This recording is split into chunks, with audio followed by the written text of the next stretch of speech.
Ohio State and Oregon. Oregon goes on the road, upsets the Buckeyes. They come to Columbus and knock off the Buckeyes. Now there's video out there that a rubber duck was planted at the Big O there at Ohio Stadium. We're not sure who put the rubber duck, quack, quack, in the middle of the Big O.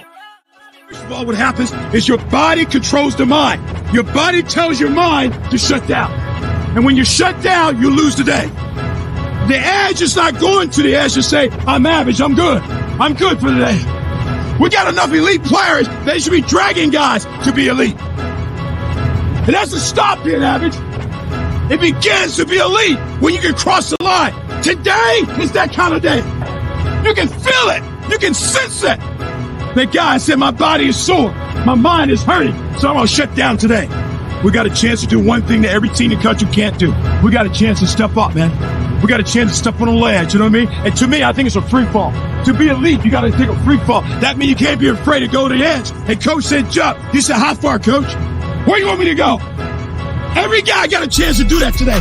If you're elite, grab somebody today. Take it with you. There's no more average in this program. There's no more average in this program. It's a bad word.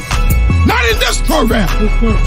I can name some program of average, but not the Ohio State University football team.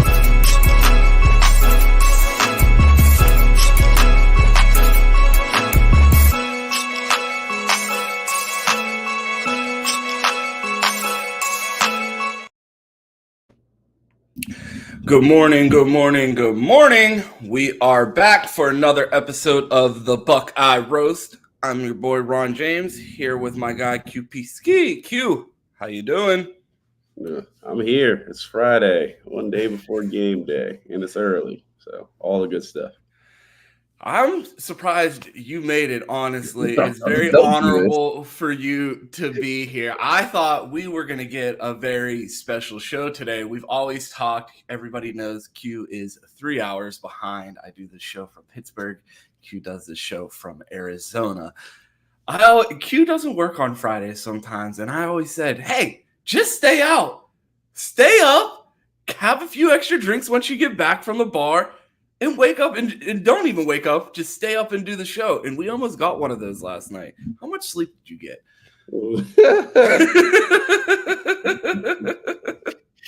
Not before 3. I don't know. If I fall asleep, that's probably if I try to do that and I fall asleep, well, there will be no show. I'll probably be on vibrate and it'll be a wrap. It would have been the Buckeye Roast with Ron and Pat today. But we're lucky enough to be graced with Q's presence despite being out late last night. And as you know, it is Friday. So, of course, we are joined by our guy, Pat Cahill of Menace to Sports. Pat, how you doing? I'm doing well, man. My Guardians won big time last night, so I'm feeling good heading into the weekend. Buckeyes and Guardians, Game 5 on Saturday. It's going to be a freaking movie. So I hit up Pat late last night to confirm that he was going to be on the show. I talked to Chris around, 6:30, and he said, I was like, do you know if Pat's doing the show tomorrow for sure? He's like, I don't know. If the Guardians lose, he might drink a whole bottle of Jameson. So I don't know if he's doing any show. I know you guys have the live show today at Yogi, so I wasn't sure if you're going to be able to make it. I looked down at my phone around 11 o'clock, and I saw the Guardians won, and I was like, you know what? Let me shoot Pat the text and see if he's still doing the show. Oh, man. You sent me that text, I was fired up. I was like, all right, let's go. We're starting this Friday off right. Absolutely. I mean, a perfect way to start the Friday off. We got a super chat from our guy, Mike Green. Shout out to Mike. Thanks for the 2. Q, how you got naps under a bonnet? Laugh my ass off. You got to do what you got to do. Throw it on real quick. Play it up 2 hours. He's back at it. It looks good when you jazz it up. Sometimes in the morning he has the bonnet on, but you catch Q, and sometimes you'll jump in the show and he's throwing water in his hair. He's cutting his split ends. Professional hairstylist. Exactly. Edward Scissorhands over here. No, we go with knots in my head. Oh man. So I mean, Q had a good night last night. Pat had a good night. His Guardians won. We're heading into a good weekend. Q, we got a huge college football slate ahead of us.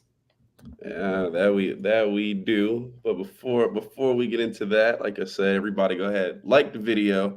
If you're on here, especially if you're on here on YouTube, go ahead and hit that like button. If you're on Twitter, go ahead and like, retweet, all that fun stuff. Like I say on Fridays, a bunch of shows ask you to pay them. They say, hey, get it here, super chat, do other stuff, all the stuff. Subscribe to this. We got Patreon, all that. Nah, this is the show that pays you. Got Pat in here, and we're about to go on a run later, right after we handle this national stuff. So I don't know what you got to do. Go ahead, get your FanDuels out, get your DraftKings out, and we're gonna run through this slate. And we're gonna pay you today. As we got a big weekend of college. Get your Cash App out if you got to borrow some money. Pay your bills, knock off your mortgage, student loans, whatever you got to do. So, hey, while we're talking money, though, shout out to those who do decide to contribute. Shout out our guy Mike Green for another $2. I thought bro had a Michael Jackson perm. No, that's me. That's what I'm hiding under here. Ron's got the real hair. Lots of it. All right, so let's knock out some national news, and then we will get to it. So we'll start with this. Our guy Deion Sanders, Colorado's off to a hot start. Now this has been questioned since after the offseason started. Deion Sanders flipped a red shirt question on towards reporters about Colorado State players who claimed $600K to transfer to other schools. He said, how are you offered $600K and you didn't get in the portal? Why can't none of y'all ask that question? So I was telling you, you've been talking about this for a while. Do we not believe Colorado State players got offered $600K to leave Colorado State? We're not buying that?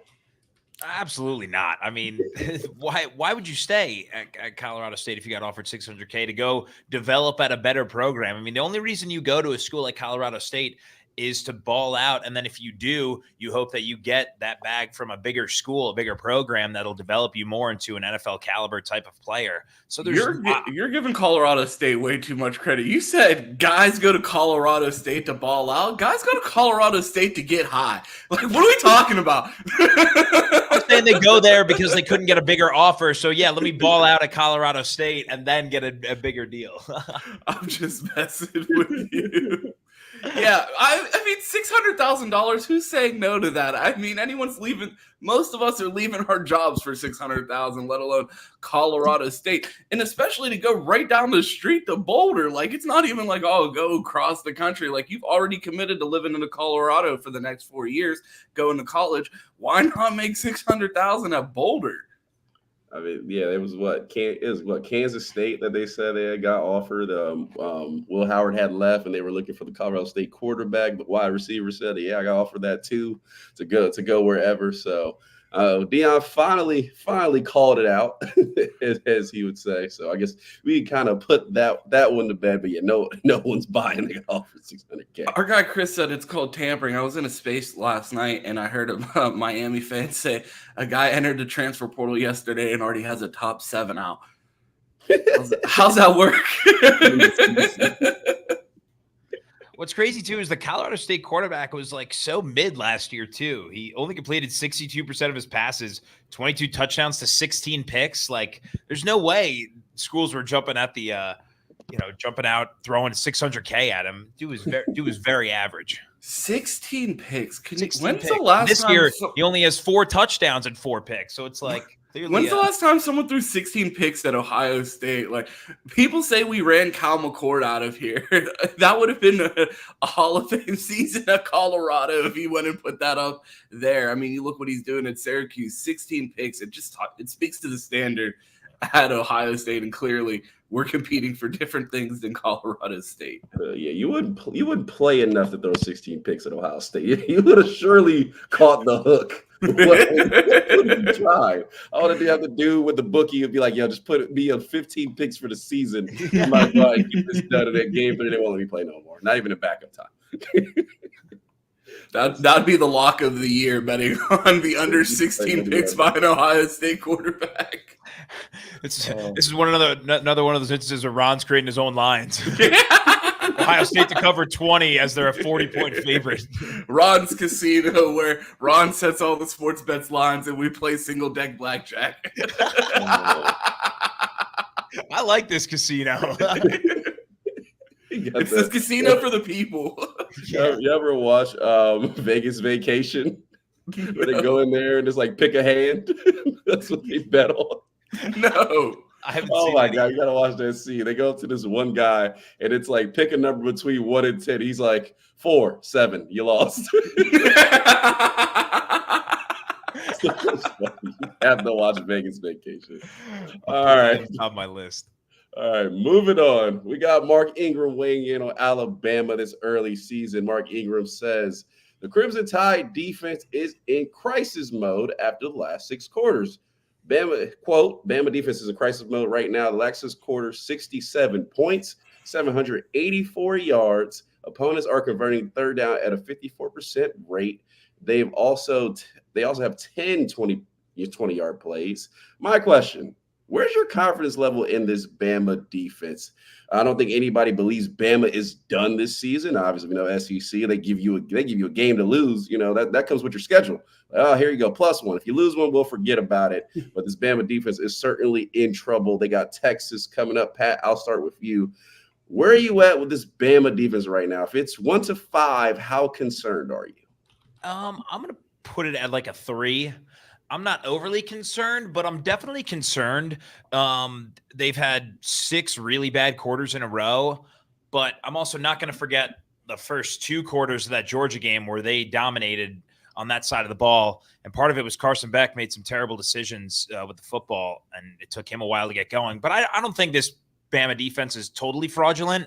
I mean, they're 2nd in the country in opponents' third down conversion rate. They're 13th in the country in total yards per play. They're 7th in the country in yards per attempt passing. So I don't know. I just feel like the last 6 quarters, they've kind of strayed away from themselves. I think coming off a hangover after that defeat of Georgia, the crazy ending, I think maybe that played a role last week. And not to mention Vanderbilt played out of their minds. Diego Pavia had the game of his life. Yeah. I don't think Alabama's on full fraud watch on the defensive side, but there's definitely some concern. I hope they're not on fraud watch, because that makes me the fraud, because I was just clamoring for a defense like Alabama's just because I like the way they hit, and they seem to be playing so physical against Georgia a few weeks back. But I mean, it just seems like they've been in a tail slide since this second half of that Georgia game.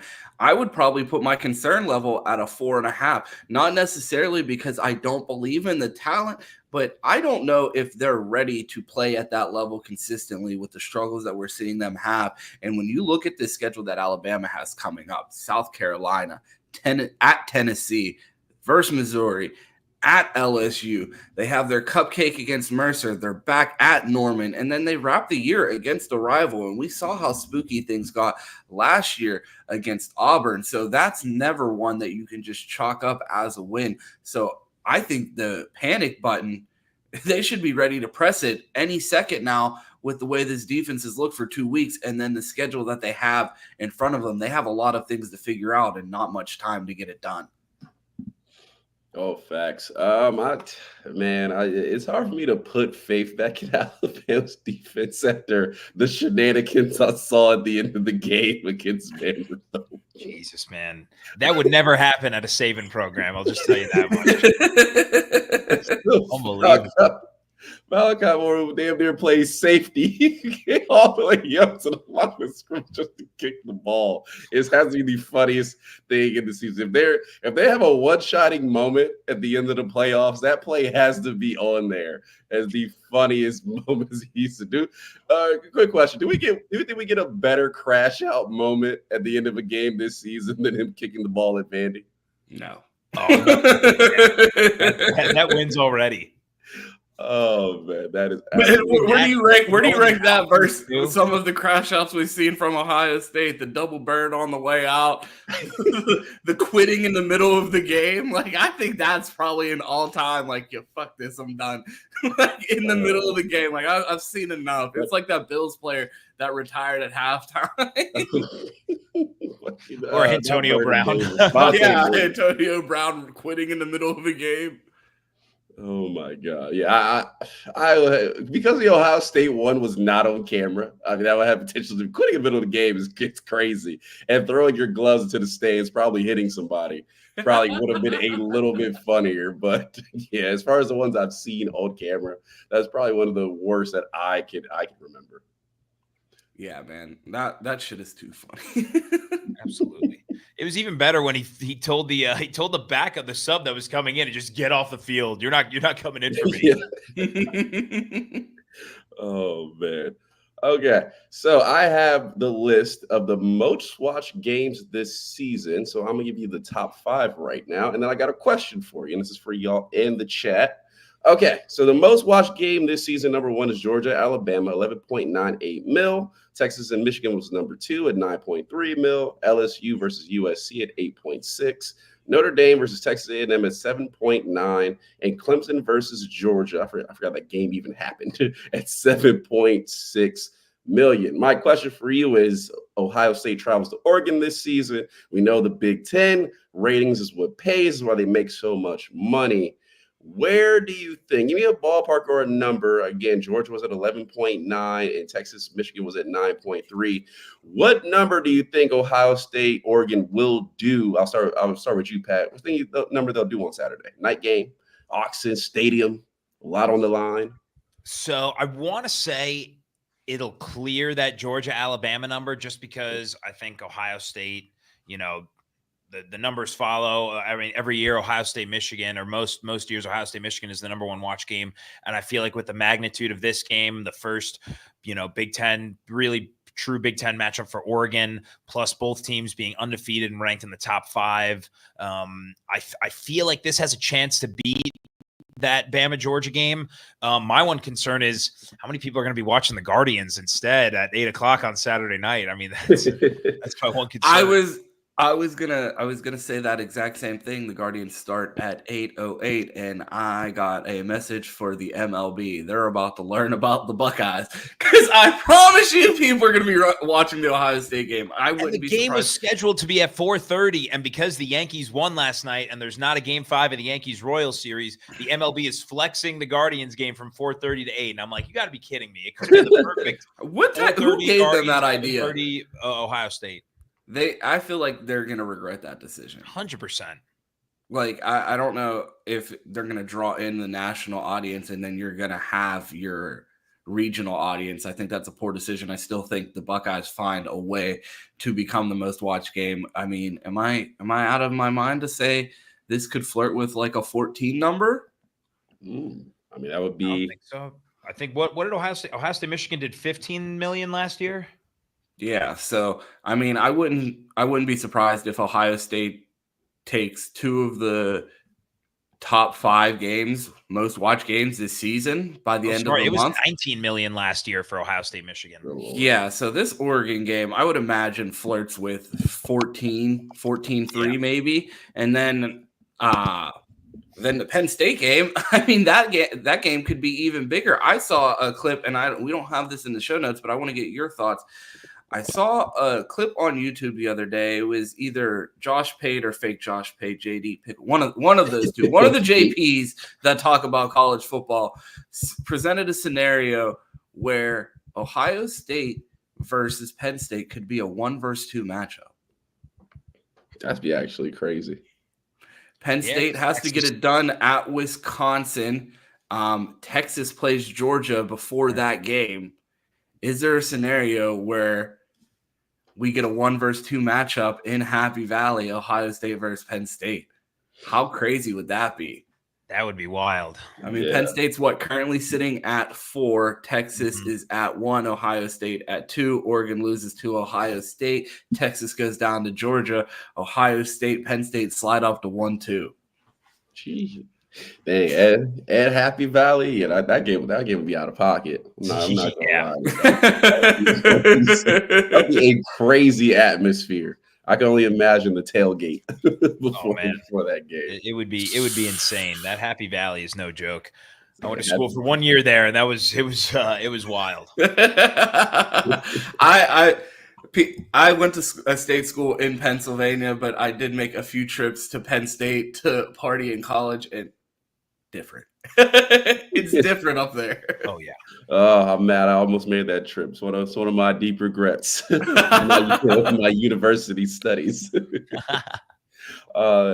Okay, so we're going over. I would say I think we're at like 13 mil on Saturday. That's what I'd say. That would be $1 million over Georgia, Alabama. So I will go 13. Pat, what was your number? Did you have? I said probably just over like 13, 14 million. 14, and Ron was at 14. So we're all going over. We'll see next week what happens there. Okay, I got some uniform talking. This was Ron's note, but I will go ahead and ask it. So the Buckeyes haven't revealed their game day pants on Saturday. And Ron, what's your question? Do we have an all-time Ohio State Buckeye uniform? What was it? Combination? I was about to say connection. That didn't make any sense. Yeah, I got a plug. He sends over free jerseys all the time. No, as far as my favorite uniforms, it's easily the white uniforms that they wore during the Dwayne Haskins comeback versus the team up north. I thought those were super sharp. Those were probably my favorite Buckeye uniforms of all time. I don't know if I'm biased because I was at that game, but like I remember when they announced those uniforms and I was like, those are awesome. And those had the gray numbers, right? Yeah, gray numbers. No, I think it's the ones with the black numbers. Let me look them up. Yeah, they're the darker, the black, blackish gray. Yeah. I know what you're talking about. Those are absolute fuego. Those ones are fire. Yeah, I think it'd be sick if they don the white pants on Saturday, because Oregon's got the black on black. I think that would make for such a cool visual concept. Watching black on black, white on white. That'd be tough. I always say we never wear them, so this won't happen. But those playoff white uniforms with the gray on the sleeve, on the outer sleeve. Those are my favorite. Those are the most heat we have. It's a long way from that all black uniform we had where they just spilled some black paint on it. And everybody goes crazy. So some actual design features to it is all nice. So I think it'll be the basic uniform. Do you think we do something? We need to do something special, Ron? You had the question. Maybe we do a little I hinted on the timeline. So if anyone pays attention to recruiting edits in the uniforms that they put them in, they did something weird this past cycle. We saw the gray uniforms that they just recently wore when they did the outside photo shoot, Tavian St. Clair, Javon Boggs, all of them when they did the photo shoot in the snow. There are recruiting photos of Devin Sanchez with scarlet pants. They almost look like Nebraska uniforms. And everyone said that I was crazy, but I'm like, why would they randomly let them do this shoot with scarlet pants? Is that a uniform combination that we're gonna see in the future? And when I saw them blur out the pants, I'm like, could it be the scarlet ones? And I went and looked at the pictures, and I'm like, well, we've already seen this same recruiting class wear the gray uniforms. Were they previewing something for the future? Who knows? But I think it's more than likely the white ones. But the scarlet ones are something to keep an eye out for. I mean, you do know Chip Kelly. So when you say pay attention to something, I usually go with a keen eye because I'm like, he's got insider information on what we were going to do. I will be out here looking for this all scarlet uniform that we're going to. Not all scarlet, just scarlet pants. The scarlet pants uniform we're going to don on Saturday. So I don't know how I feel about this. I'm looking at a picture of it now, the white jersey with the red pants and then the gray helmet. I don't know. Who do you have the picture of? It is, I don't know. It's someone wearing number 0. I can't tell who it is. Okay, I'll grab a photo for us as we move on. Okay. All right. Okay, and we have reached that time. Ron, did you have the week 7 matchups? Yes, sir. All righty, let's go that up, and we will jump into this.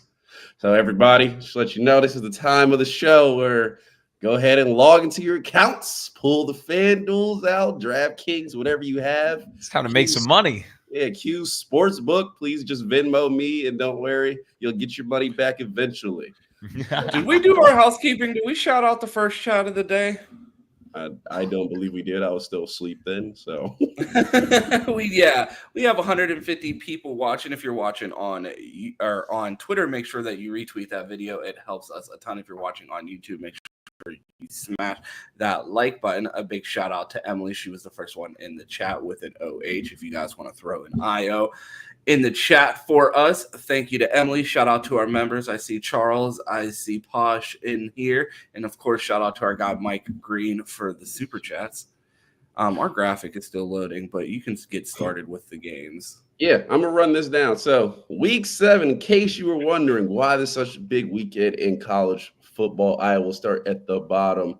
Here we got Kansas State versus Colorado, Iowa State, West Virginia, Vanderbilt, Kentucky, who both have seen play extremely well this season. Got LSU, Ole Miss as a 9-13 matchup. We got Florida, Tennessee, Cal, Pitt, and then the heavy hitters.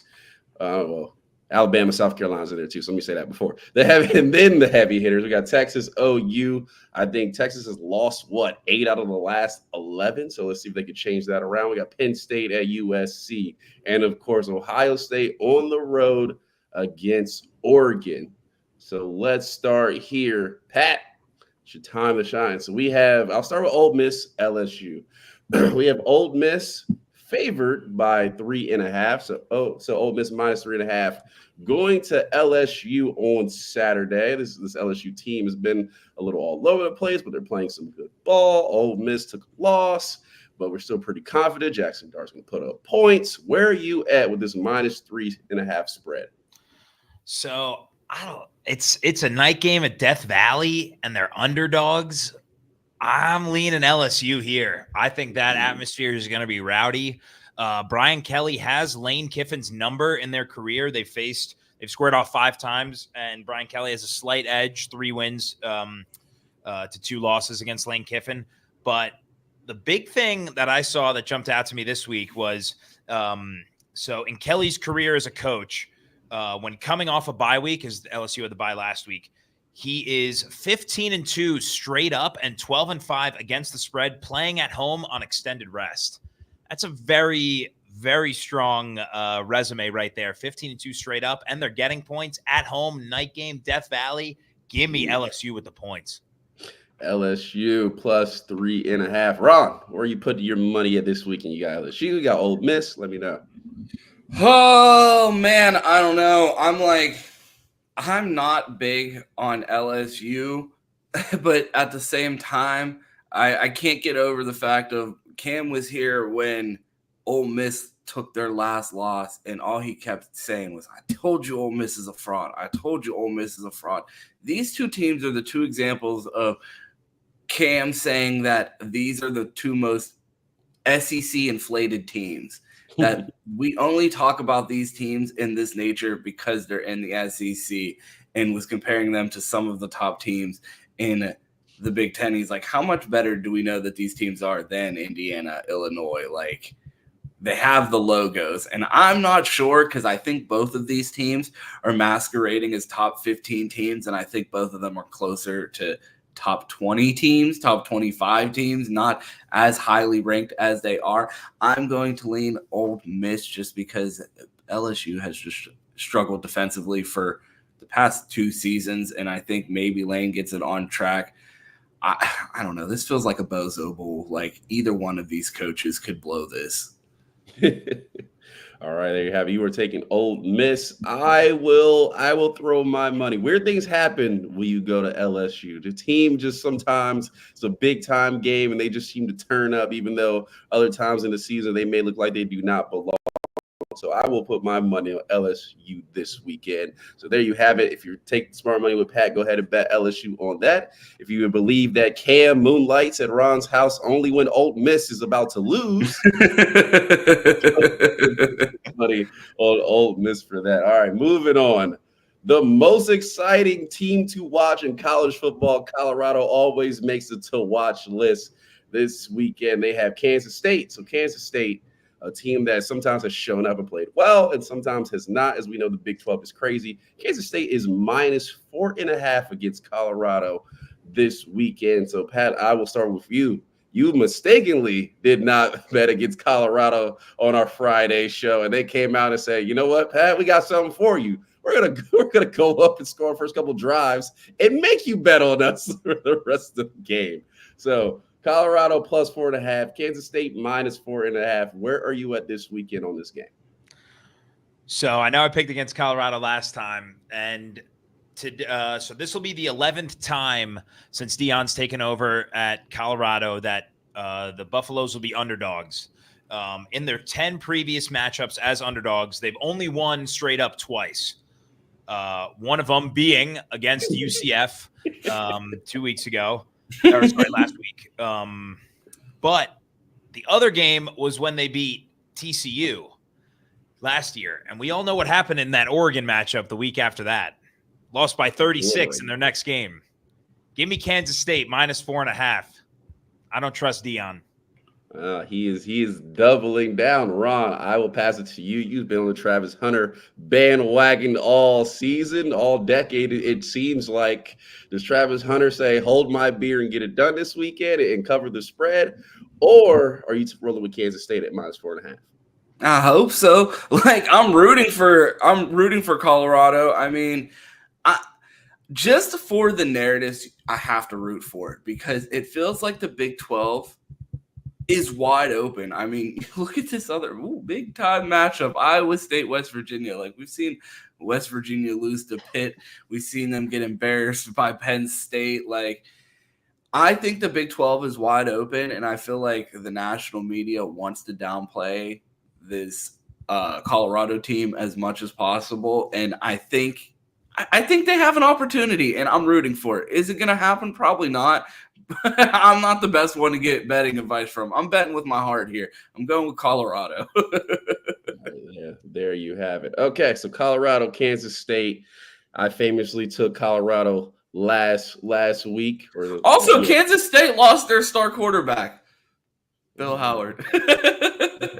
They lose their Heisman quarterback. He's replacing with a black guy. So a black guy with blonde hair.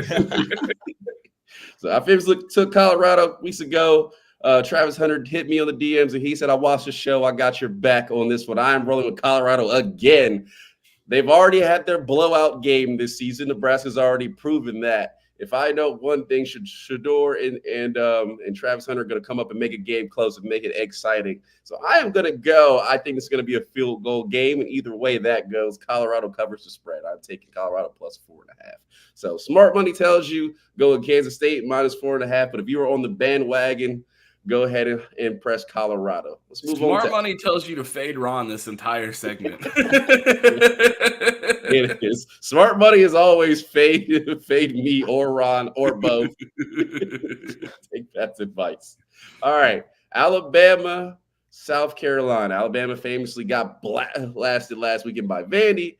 Didn't compete. They are minus 21.5 this weekend. I think we're all expecting a bounce back. Pat, where are you putting your money this weekend? Alabama minus 21.5 or South Carolina plus 21.5? I'm leaning South Carolina plus 21.5 in this one. I just feel like Bama. I know we talked about Bama's defense earlier in the segment, and how they have fraudulent tendencies over the last 6 quarters. 21.5 is a lot of points for a South Carolina team that almost beat LSU. Again, that depends on whether or not how much you view LSU as a threat in the SEC. But I just think that something's not right in Alabama. DeBoer needs to figure something out and quickly with this team. But I just think 21.5 is a lot. I think South Carolina keeps it close. There you go. Ron, where would you put your money at this weekend? I'm taking the points with South Carolina. I think Alabama bounces back, but I don't think they bounce back into a 3-touchdown victory in SEC play in October. I'm not buying it.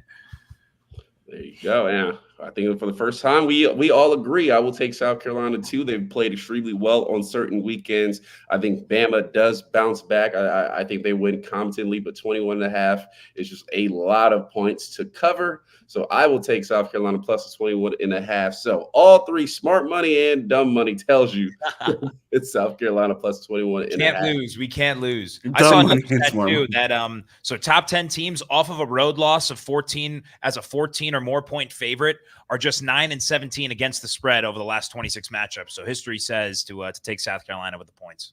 There you go. There you go. Go ahead and punch that in on your parlay there. Okay, now this is we have Texas minus 14.5 versus Oklahoma. Now, as we have seen besides one time in really the last decade, this game is going to be crazy and it's usually going to be close. Now, Texas is heavy favorites because Oklahoma has played so piss poor this season, but weird things happen in Dallas on this weekend every year. Pat, Texas minus 14.5. They've lost, I think, 8 out of the last 11. Do they cover the spread this weekend? It's also let me know Quinn Ewers is back and playing ball in case that affects your betting advice. So Quinn Ewers is back. All right, Pat, go ahead. Yeah, this one I've gone back and forth with this most of the week. Texas, like you said, they've lost 8 out of the last 11, and I think 11 out of the last 15 against Oklahoma in the Red River rivalry. However, in 4 of the last 5 matchups where Texas is more than a touchdown favorite, they've covered, and they've won convincingly. In 2005, they were favored by 14 and won 45-12. In 2022, they were favored by 8 points and won 49-0. In 98, they were favored by 8 and won 34-3. So my gut is telling me that because Texas is a big favorite, Quinn Ewers is coming back. We don't really know what Oklahoma is with their new quarterback ever since Jackson Arnold got benched. Yeah, they beat Auburn, but how much of an impressive win is that? I think the smart money here is to take Texas to cover 14.5. I think they look like the top dog in the SEC, and I think they're going to show that this weekend. Yeah. Ron, Red River rivalry, where you putting your money at? I'm going with him, Ewers. You know, I'm a Quinn fan. I'm riding till the wheels fall off. Like I'm going with Quinn in Texas until they play Ohio State when the wheels eventually fall off. So I'm going with Texas here. I think they get it done. I don't think Oklahoma is very good. I don't think that they're ready for this moment. And I think that Texas is going to come in there and roll. I do think that they cover. Yes, as I've stated before this, the games have oddly been close, but with Oklahoma's quarterback situation, we saw the last time when they did not have a cemented quarterback going into this game, it got ugly, and it got ugly fast. Unfortunately, I don't think this is going to be one of those classic games we've seen over the past decade where it's close. I will go with Texas as well with the minus 14.5. I think they probably win by like 17. And Steven also agrees. He's taking them 48-24. So if you need a score prediction, there you go. You were saying, Ron? Oh, you didn't say anything. Okay, maybe it's just my mind playing tricks on me. Look at those back-to-back games. We're all on the same pick. Yeah, I want to pick Oklahoma just to be a hater, but my mind tells me they are not covering the spread this weekend. All right, let's get going. We got Penn State, we got USC, then we got Ohio State, Oklahoma. So Pat, Penn State minus 3. Who's Ohio State play this week, Q? You said what? Who's Ohio State play this week? Oregon. What did I say? Okay, Oklahoma. Yeah, I wish we were definitely covering the spread. All right, Penn State, USC, Penn State minus 3.5. They go out to the West Coast, I do believe, this weekend. So, Pat, Penn State minus 3.5, top 4 team. The polls tell us, where are we at with Penn State this weekend? So, in this first year of the new Big Ten, we've had 9 instances where either a former Pac-12 team, one of those 4, has traveled out east to play one of the original Big Ten teams, or vice versa. A team from the original Big Ten has traveled out west to play a Pac-12 team or an old Pac-12 team. In those 9 instances, the team with the travel advantage has won in 8 of the 9. Give me USC. Bounce back. James Franklin's a fraud. I'm going to take Miller Moss having a bounce-back game. I'm going to take Lincoln Riley having a bounce-back game. I'm going to trust that James Franklin pulls his usual James Franklin stuff this year. I mean, this spread is kind of indicative. You're talking about a top 5 undefeated team, and they're only favored by 3.5 versus a team that just lost to Minnesota. I feel like Vegas is tempting the public to take Penn State here, and I think that USC sneaks them at home. There we go. Ron. I'm going against the expert.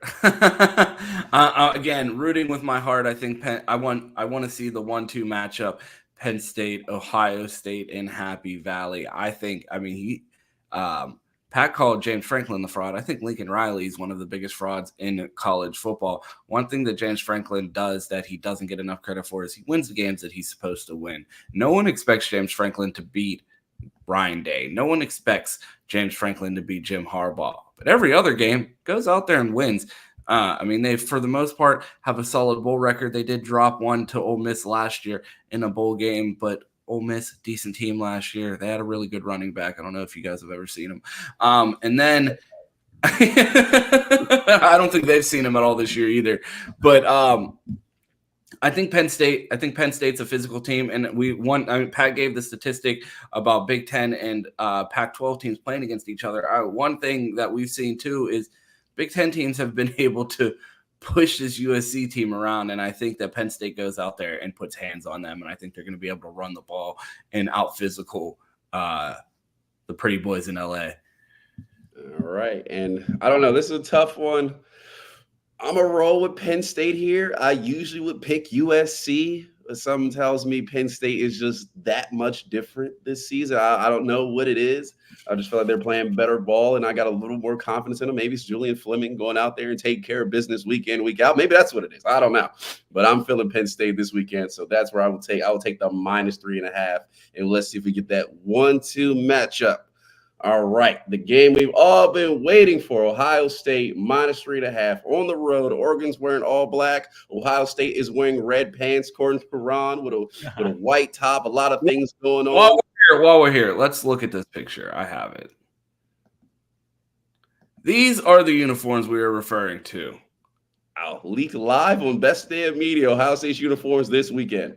I mean, if you consider the same picture that was used in his commitment photo a leak, sure. You heard it here first. Pat, Ohio State -3.5 versus Oregon. Give me something. Where's your prediction at with this game? How are you feeling? The floor is yours. And who are you taking with your bet this weekend? So I know I just threw out that number about, teams with the travel advantage. However, I just think Ohio State is too good. So I'm going to go against that reasoning for this pick. I'm just looking at the numbers. Oregon's defense is very fraudulent to me. I know everyone's been, talking about the Ashton Jeanty kid from Boise State running all over Oregon and their matchup. And he's the best back in the country, no doubt. But Oregon's defense, I mean, they're 74th in the country in yards per attempt against the run, whereas Ohio State ranks 3rd in the nation in rushing yards per attempt. You got to think Ohio State's going to be able to run at will with two backs coming in fresh throughout the game. I think they're going to be able to get a good push on Oregon's defensive front. I think their secondary is good enough to create problems for Dillon Gabriel, who hasn't really looked like the Heisman hopeful that everyone envisioned earlier this season, especially with the weapons he has in Evan Stewart and Tez Johnson. I think Buckeyes do enough on defense and run the ball efficiently enough to win by 7 is my prediction. I think it'll be close, but I think the Buckeyes won by 7. So I'm going to take them -3.5, right? Is the spread? Yeah, -3.5. Yeah. Okay, there you have it, Ron. We talked about this game all week. It's finally time to put your money where your mouth is. Ohio State -3.5 on the road against Oregon. Where are you putting your bet this weekend? I'm hammering the Buckeyes. I feel like, again, for a similar reason that I'm picking Penn State over USC, I think that while everyone talked about Oregon's trenches during the offseason, I feel like outside of the guy that's scared at right tackle, that we have the competitive advantage and physicality advantage all over the field. I don't think they want to tackle Quinshon Judkins. I think our corners are going to be very physical with their tiny wide receivers. I think that our receivers are going to be very physical with their tiny defensive backs.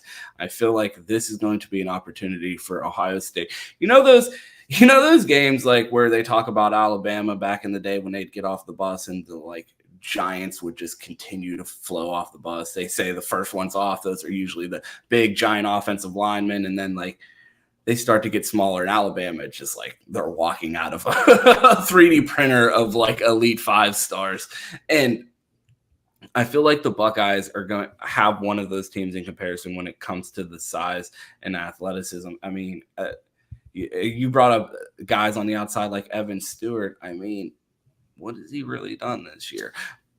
story for another day. I mean, he's never had 1,000-yard season. He's never really he's never had an 800-yard season. So we talk about him like he's still the 5-star prospect, like he hasn't played 3 years of college football at this point. I mean, is he talented? Sure. Is he the wide receiver that people talk? He's the third leading wide receiver on the team, and people still talk about Evan Stewart like it's the fucking transfer portal in the offseason. Everyone's getting cited because of 5-star transfer.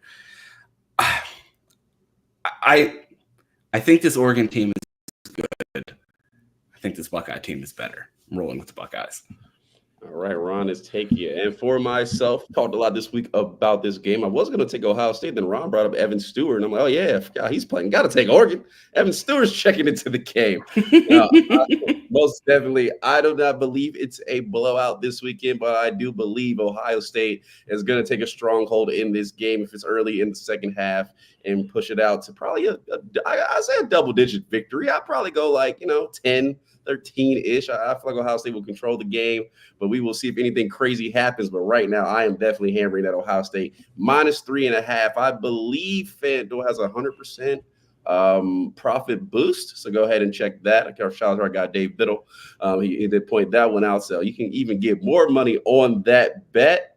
All right. And that is your bets for the weekend. So everybody, put your rent on there. Put your paycheck on there. We are not financial advisors. Please do not take financial advice. We are not liable. Okay.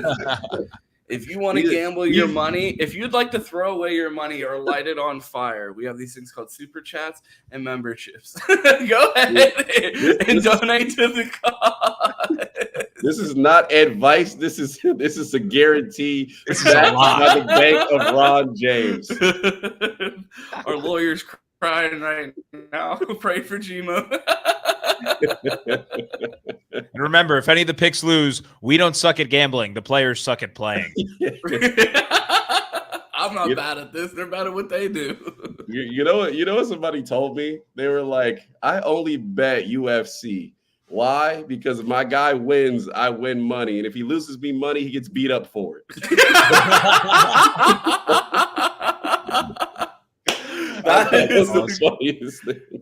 That is a great line. Q, have you decided where you're watching the game yet? I do not think Bottle Blonde is going to be absolutely insane. Like I said, they'll probably be reserving squares on the floor because if you go in there, all the seats are usually reserved, and that was against Iowa and fucking Illinois and no teams nobody wants to see. So I think I will be out to see the game in Scottsdale. I don't think I will be at Bottle Blonde, but I'll probably go to Boondocks, which is another social bar. They got big screens on there, and go watch the game because I will have to be out and about to see this one. So that's where I will be this weekend. Pat, how about you? So they have this awesome new technology called a smartphone. So from the standing room only section in Progressive Field on Saturday, I'll be watching right here. Hopefully watching the Tribe pull out a victory as well. And then, you know what? Scooble's on the mound for Detroit. I'm expecting a low-scoring game. I wouldn't mind if that game ends, in 2 hours' time. Run across the street to Thirsty Parrot to catch the end of it for the Buckeyes. So that's my plan for Saturday night. That sounds like a hell of a plan. Well, I have a plan for today where I have to get to work. So we are going to wrap this show up. Fellas, let the people know where they can find you. Go ahead, Pat. Yeah, so I'm on Twitter at Pat_KHILL8. And on Instagram at Pat_CAHILL8. A little discrepancy that always throws people off. But yeah, follow me there. I'm on Menace to Sports platform. Me, Chris, and Ainsley do a little show every Friday that goes out on weekends for our members only. So subscribe to the Menace to Sports YouTube channel. And if you're in the Columbus area, pull up to Yogi's today. Noon, Yogi's on Hard Road. We're doing a little Oregon Ohio State preview show for Menace to Sports. So check it out if you're in town and got nothing to do on this Friday. There you go. Make sure you do that. And if you want to find me, I'm still riding high off my Arvo Reese stock. So I will be buying bottles on Saturday for Ohio State winning. But if you want to contact me, I'm City Boy Quentin on Twitter. Find us on Instagram and Minor League Films here on YouTube and on TikTok. If you want to see some movie reviews, I got you. Ron, get us out of here. If you want to find me, you can find me on Twitter at 2Ts. It's 2_TES. You can catch me on the Menace Sports platform tomorrow for the Best Damn College Football pregame show at 10 a.m. with Chris Drew. Did you have something there? Yeah, Charles has there's a super chat in there. I think we might have missed. Oh, where? Did we get them all? I'm not seeing the filter. Let me scroll back and find it.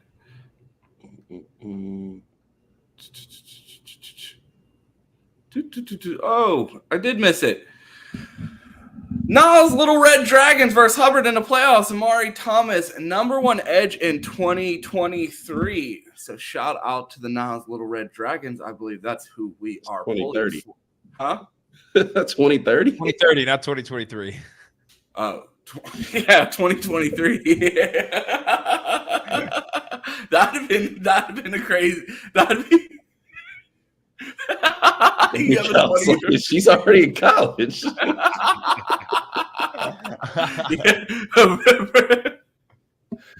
Yeah, imagine someone from the 2023 Ohio State class going back and playing high school football. Bro, play for the Little Red Dragons. Like, oh man, you're an adult. Yeah. Oh man. That's too funny. Go get it done. Yes, go get them done. Shout out Amari Thomas Green. So shout out to you, future Buckeye. I hope. And Mike Green has one as well. Did we miss Mike's as well? Yeah, there you go. Iowa has a way better defense than Oregon. Cooked. All right, hey, I'll take that. That tells you where to put your money at this weekend.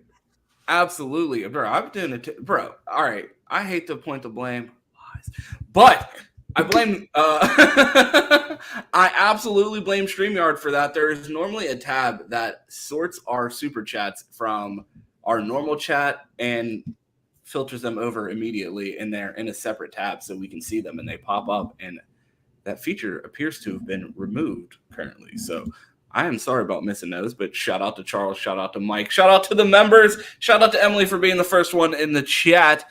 But you can find me tomorrow on the Menace Sports platform for the Best Damn College pregame show. You can catch me and Mike on Sunday for Buck IBS. Maybe we get a call in from Eugene from Cam. So maybe we get that on Sunday. So keep an eye out for that. And then, of course, Mondays through Friday here at 8 a.m. for the Buckeye Roast. We appreciate our guy Pat for joining us. Shout out to all of our guests this week. Shout out to everyone in the chat. We appreciate all of you. We hope that you guys have a great day and weekend. And of course, you guys know how this ends. Go Bucks and OH. I-O.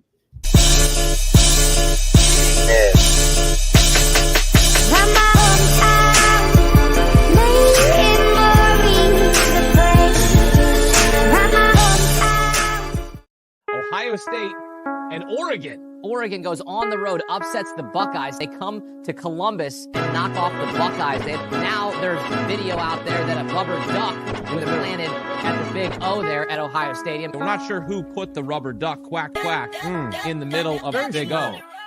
First of all, what happens is your body controls the mind. Your body tells your mind to shut down. And when you shut down, you lose the day.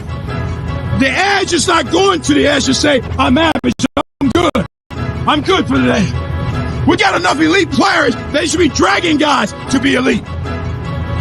It doesn't stop being average. It begins to be elite when you can cross the line. Today is that kind of day. You can feel it. You can sense it. That guy said, my body is sore. My mind is hurting. So I'm going to shut down today. We got a chance to do one thing that every team in the country can't do. We got a chance to step up, man. We got a chance to step on the ledge, you know what I mean? And to me, I think it's a free fall. To be elite, you got to take a free fall. That means you can't be afraid to go to the edge. And coach said, jump. He said, how far, coach? Where you want me to go? Every guy got a chance to do that today. If you're elite, grab somebody today. Take it with you. There's no more average in this program. There's no more average in this program. It's a bad word. Not in this program. I can name some program of average, but not the Ohio State University football team.